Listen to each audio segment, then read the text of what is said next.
Ahojte priatelia, chcel som sa vám takto prihovoriť posledný deň v roku a v prvom rade vám popriať všetko dobré do nového roku 2025 a chcel som vám len tak pripomenúť, keďže dneska som dostal také video od jedného známeho, ktorý očividne má problémy mentálne a nebol som s tým dlhšie v kontakte a to mi tak vlastne pripomenulo, že by som sa mal prihovoriť vám všetkým, že samozrejme, ak ste na tom dobre, ste šťastní, zdraví, darí sa vám vo všetkom, máte rodinku, partnera, tak málo kedy si takto spomenieme na týchto ľudí, ktorí sú treba sami,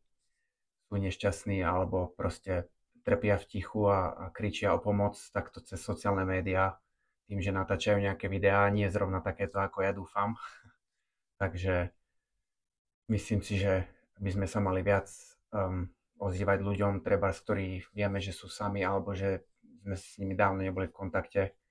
aby sme sa uistili, že sú v poriadku a treba im možno pomohli. Samozrejme, že rodina na prvom mieste a každý sa staráme najviac o svoju rodinu, ale ak máme v živote nejakých ľudí, treba známych kamarátov, na ktorých nám záleží, tak by sme sa mali uistiť, že sú v poriadku a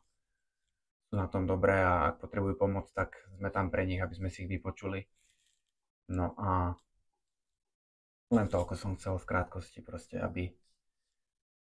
sme rozmýšľali nad týmito ľuďmi, ktorí treba sú sami a nemajú nikoho, s kým sa porozprávať.